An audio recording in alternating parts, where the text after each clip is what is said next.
Hello to all of you unconventional conventionists. Welcome back to Rocky Talkie. I'm Meg. I'm Aaron. And I'm Keeley. That's right. I'm back with us this week to dish out on the hot gossip. It's global news! But before we dig into all those delicious newsicles, let's do the thing. How was your week, guys? Did you get up to anything fun? I had a pretty good week. We had some exciting stuff happen. Our former cast directors, Ashley and Tom Amici, were in town this week. So Aaron and I got to hang out with them a little bit. It was great. Tom has a huge affinity for theme restaurants. So we went to the Margaritaville in Times Square. Indeed. And we had some margaritas and we had some key lime pie. And it was like being on an island with Jimmy Buffett. If Jimmy Buffett was a tourist trap in Times Square, which he kind of is if you think about it. And charged $18 for a margarita. Yes, sir. It was fun, though. I really enjoyed seeing them. We got to shoot the shit, talk all about Rocky stuff and Rocky people that nobody knows anymore. It was great. Keeley, what were you up to this week? I have been in show hell, I finally got out of show hell. I did a production of Uncle Vanya at my school. Some Rocky folks came to see it, which was sweet. But yeah, this week has been pretty much recovering from that, and then finishing up moving into my new place and getting everything set up, and doing some drag stuff as well. I'd been kind of drowning in school, so I finally got back to that a little bit. Did 2 gigs, one in Brooklyn, one in Hell's Kitchen, and then hung out with my friend Bridget. I hadn't seen her in a minute, so it was nice. Sweet. Oh, well, Meg stole mine. I mean, we were hanging out, shooting the shit. This is not really something I did this week, but this morning I woke up, well, let's be real. This afternoon I woke up from a nap, and I had one of those Rocky dreams that I'm sure everybody out there can relate to. This is that dream where, like, you're going to a show. It's probably not a show that's, like, in your hometown, and you're getting ready, and you realize you don't have all of your costume pieces. And, like, it's all of them. I was doing riff in this dream, and I could not find my vest. Like, I would see my vest, I would pick it up, I would start to put it on, I'd go, oh, wait, I have to do something else. I'd put it down, and then I'd turn around, and it was gone. Like, the costume pieces would just disappear and move around to the point where you end up, or at least in this dream, I ended up in the theater with nothing except for, like, a white t-shirt on going, I guess I'm doing riff in a white t-shirt and nothing else. It was terrible. I hated this dream. So for anyone out there who has those dreams, you're not alone. I'm so sorry. I used to have the nightmare all the time where I would get thrown on for a floor show and had to do all of floor show by myself and didn't know any of the choreography for floor show. So I learned it and stopped having the nightmare. I guess that's the secret. I just have to, get more costumes. I don't see any other way around that. We need more costumes. We don't have enough. You heard it here first. Keeley, have you ever had a Rocky nightmare? Oh, a Rocky nightmare. Oh, God. I feel like mine just stem more from a general anxiety kind of thing where either it's like you go to a show and you think that you're on that night. Like, let's say, like, you roll up, you're in your entire, like, Janet gear. You're, like, ready to go. And then it's one of those awkward moment dreams where someone else is, like, Janet, actually, and they're, like... like, stuff like that. that I think is the closest I've gotten. Or, like, dreaming about, like, fights. Like, being, like a huge fight broke out backstage. But then you wake up and you're like, oh, it's Monday. It's not Saturday. It's Monday, So that's probably as close as I get. Better than all those sex dreams about John. Well, if you've ever had a recurring nightmare about Rocky or a sex dream with John, write to us. Tell us about it. That's rockytalkiepodcast@gmail.com. And with that, I think it might be time for some global news.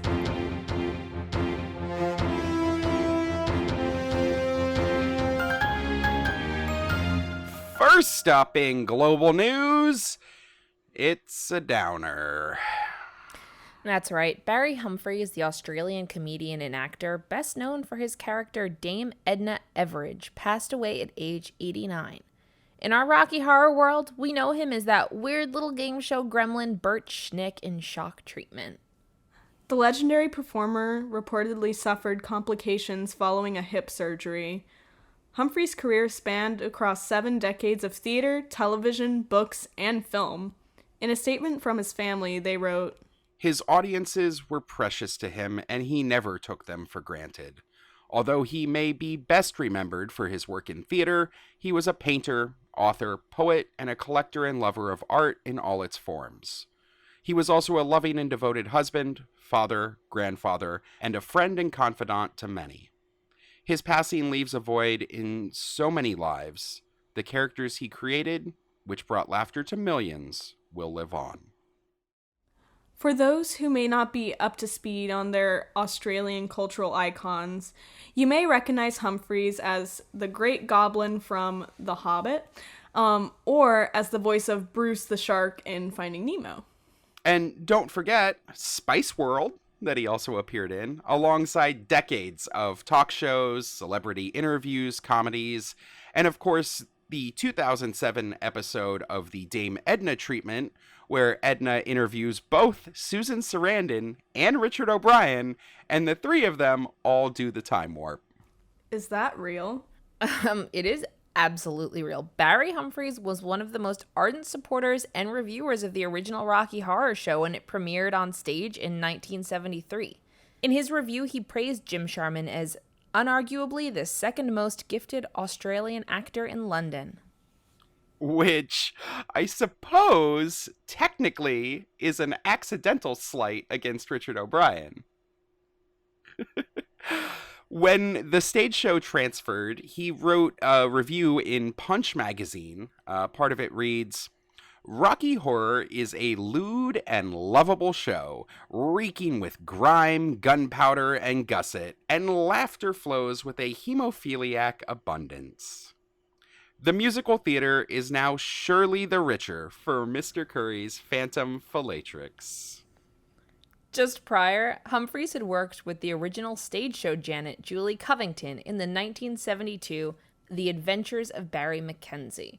This was a film version of a comic strip character Humpheries had created in Private Eye magazine. In 1982, Humpheries was made an Officer of the Order of Australia and received a CBE for services to entertainment in 2007. And just to pile on, as Dame Edna, he won an Olivier Award for Best Comedy Performance in 1979 and a Tony Award in 2000. The lights were dimmed at Sunday the 23rd's performance of the Rocky Horror Show at the Adelaide Festival Centre in South Australia. Floral tributes were also left outside Her Majesty's Theatre, which Barry had described as his favorite in the country. So, with a solemn chorus of Hoopla Bert, thank you, Barry. We'll see you on the other side. On a much lighter note, and I know Aaron is going to be excited for this one, Still the Beast is Feeding, the penultimate Rocky Horror reference book, is getting a new release! Yes! In a note to the UK fan club, authors Rob Bagnall and Phil Barden said, quote, "A massive thank you for giving us this extremely exciting opportunity to revisit our beloved opus 10 years later in order to bring you this fully revised, updated, and expanded edition with additional material, delicious new interviews, and plenty of thrills and chills just in time for the 50th anniversary of the Rocky Horror Show." Oh my god, yes, I am so pumped for this. I didn't expect this. I don't think anybody expected this.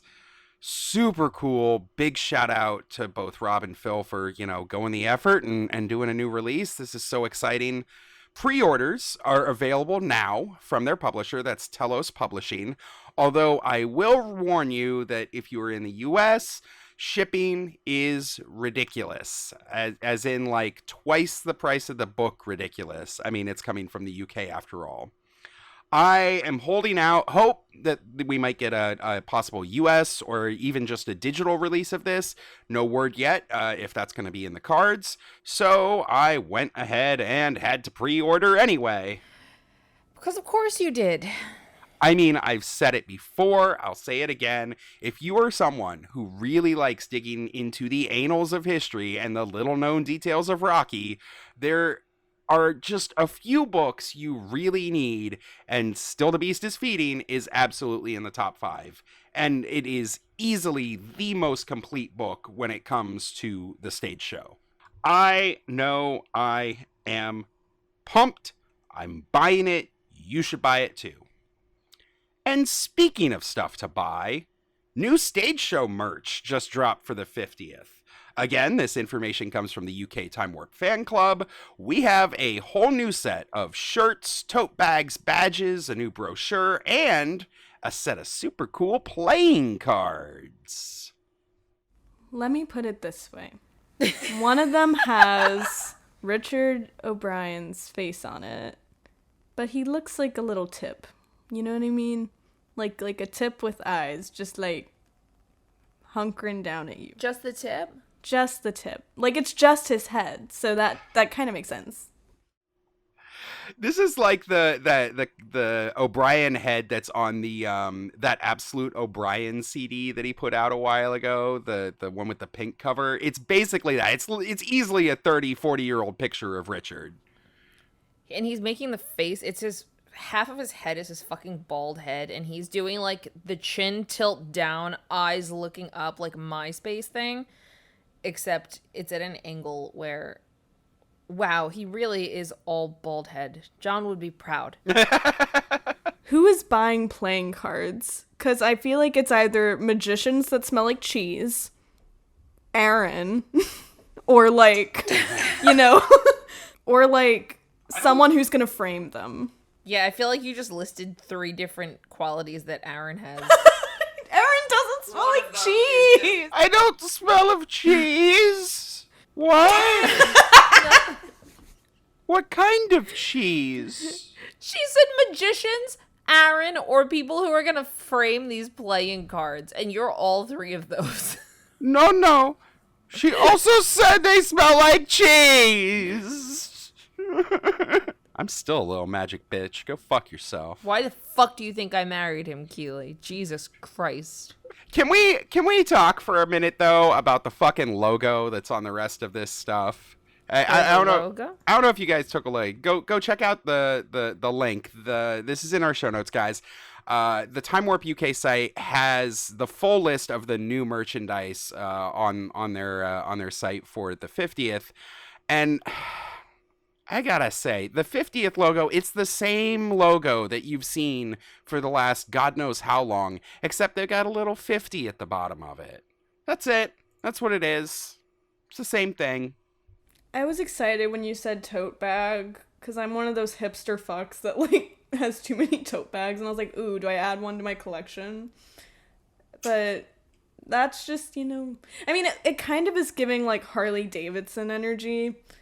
Like, if you put that on the back of an Eddie jacket, that would be kind of cool, maybe. Oh, okay, I could see that. But I don't know. Like, I'm like, I was hoping for something a little more, like... There's, like, a Etsy shirt I saw a while back, because Etsy is my guilty pleasure, but there was like a logo that had like the Frank pumps on it and like legs, and I was like, that's kind of sick.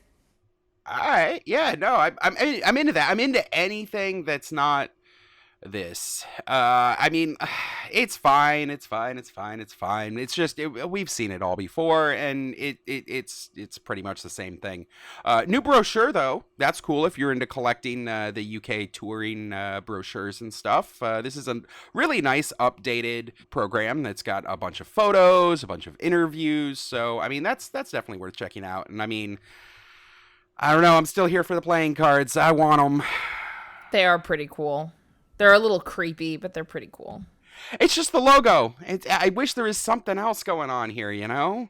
That said, somebody put some of these playing cards up on eBay, please, because I want them. Of course you do. The stage show news keeps coming in this week. Though not one of the big touring productions, actor David Rumelle published a short video reflecting on his time performing as the narrator in a November 2003 production at the Chelmsford Civic Theatre.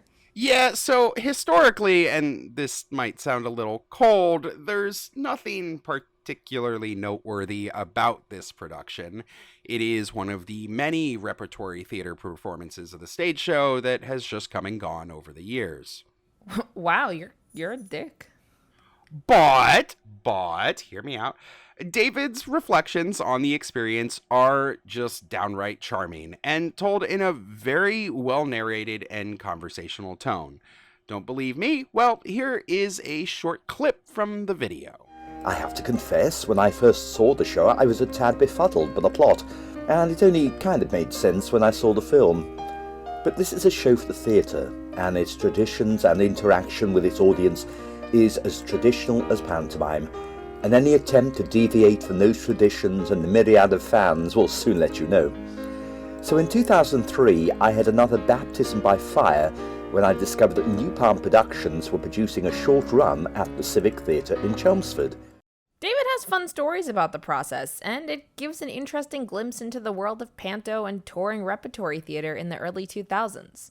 The video's over on his YouTube channel, which we will, of course, have linked for you in our show notes. From the small stage to the big stage, this last week marked the official kickoff of the 50th anniversary Australian tour.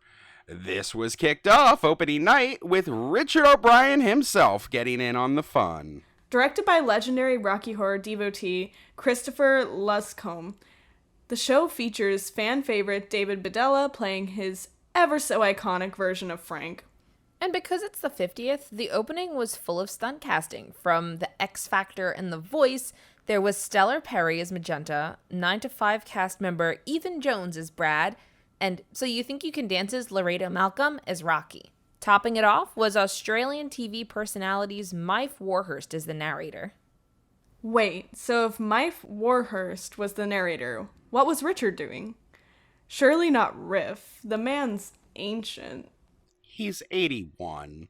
That's like not even a real number. Like, I thought High School Musical was old and I'm only 21. According to Richard himself, quote, "I'm top and tailing the show, doing the opening narrator speech and the final narrator speech, and that's it really. Beat the drum and wave the flag for it, I guess." So Richard's a switch is what I'm hearing. What? If he's top and tailing, you know, I'm pretty sure Richard knew. What a weird way to say it though, like beat the drum and wave the flag. Hi hum Rocky Horror, yes so draw. Well, in addition to topping and tailing the opening festivities, we got a whole new swath of quality Richard O'Brien media quotes. In the UK tabloid Express, Richard talked a lot about Rocky's significance to the audience. He said, quote, "People have turned it into something for their own advantages and their own point of view. Lots and lots of people have said it allowed them to come out, or it allowed them not to be ashamed of what they were. By default, you know, gay or transgendered or anything. So it has had an uplifting effect for many people, which is joyous. It's almost a family show nowadays." And on the flip side of the interview pile, in Rupert Murdoch's tabloid The Sun, the interviewer seemed to insist on pushing Richard about the show's boundaries and his self-identity. Richard's reply, to his credit, "I don't think we thought we were pushing boundaries. We've got to remember that our director was a gay man. Our art director was a gay man. I'm transgendered, and we were playing and entertaining ourselves." And when The Sun asked about how Richard identified, he had this to say, quote, "I don't like labels. I like to be an in-betweenie. I think I'm a member of sentient beings." Oh my God, Richard. "I think I'm a member of sentient beings who happen to be a little bit mixed up between the male and the female on a continuum. Some of us are hardwired to be male, some are hardwired to be female, but most of us are on that continuum. I just happen to be more towards the middle than most." Despite the unnecessary probing, Richard spoke candidly about his upbringing and history, discovering his own identity. He said, quote, "At some stage, I said, fuck it. I am who I am, and that was a strange thing." It's a fairly interesting interview, and while I don't love that it focuses much of its time on Richard's self-identity, that is one of the surefire topics to get eyeballs on Rocky Horror, and I mean, you can see why the Sun trotted it out. If you're more interested in how the opening of the 50th stage show went, check out Express, and if you want other tabloids, well, there's always the Sun. And for once, I think Richard might not have actually put his foot in his mouth, so there's that. Last up in global news, everyone's favorite tap dancing disco ball, Little Nell, is bringing her one-woman show to the UK for a one-night performance. Aw. Presumably, this is the same show that she's been performing in Australia, featuring photos and videos from behind the scenes of Rocky Horror, stories from her Manhattan nightclub Nell's, and oh so much more. This show is one night only, Tuesday, May 23rd at the Trafalgar Theatre. If you're in jolly old England, you don't want to miss it. And hot off the presses, Nell announced today that she'll be doing 2 additional shows for her fans in Wales, Friday the 12th and Saturday the 13th, at the Community Centre in Barry, Wales. Check out Nell's social media for additional information. Like some US dates? Come on, Nell, do it for me, please, please. Simp, you are such a little simp! For Nell, anytime. Last up, we've got some community news. Excuse me, I thought you said we were just doing global news. It's all the listeners' fault. They keep doing cool shows. Indeed, they do. So a big congratulations to the folks at the Francis Bacon Experiment for their performance of Reefer Madness, not the musical. And a hoopla to all of our friends out in Pittsburgh at the JCCP for their own Reefer Madness, the musical. Coming up, RKO has Reefer Madness on May 6th, and Francis Bacon is doing their shock treatment on May 26th. And JCCP has a live stream of their shock treatment performance on May 12th over at rhpslive.com. If you can get over there to one of their shows, you absolutely should. And I think we've got a little bit of a New York City announcement as well, eh, Keeley? Yes, we are doing our own Reefer Madness, and I'm so excited to be directing it, and the cast and crew has just been so excellent. Everyone has worked super hard so far, and we are just really excited to keep pushing on and, taking the next steps in our little Rocky Horror community. Yay! Hell yeah. I think we've even got some special guests coming in from around the community for that. So I'm pumped. Everybody wants to check that out. Get your ass over to New York. We're doing Reefer. Woo! Hell yeah. And it's legal here. In convention news, merch pre-orders have been added for Rocky Takes the Garden State this August in New Jersey. That's right. When you purchase your tickets, or I'm told if you've already got your passes, you can pre-order these items on their own. They've got t-shirts, tank tops, and enamel pins. Check them out. They'll all be waiting for you at the merch table when you get to con. FNS has also teased a big info drop on May 1st, so if you're listening to this, you can probably go check it out right now. And that, I think, are all the nudes fit to print. As always, we would like to thank our editor, Aaron from Tennessee. We appreciate all of your work. If anyone has a question they'd like us to research for our Ask a Question segment, or some community news they'd like us to talk about, or even a cool story that you want to share with the Rocky community, including any stress dreams you might have had recently, we would love to include them in our show. Just go to our website, rockytalkiepodcast.com, and fill out our contact form to tell us all about it. If you're enjoying Rocky Talkie, you know what to do. Please help us out by rating, reviewing, and subscribing to the show. And if you want even more Rocky Talkie content, check out our blog at rockytalkiepodcast.com. That is Talkie with an IE. I don't know why. And our social media accounts on Facebook, YouTube, and Instagram, all at Rocky Talkie Podcast. We'll talk to you next week. Bye! Bye! Bye.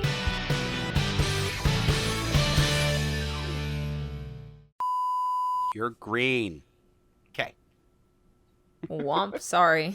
Doesn't matter. I'm colorblind. Shut up. In Wales? Barriu? Your guess is as good as mine.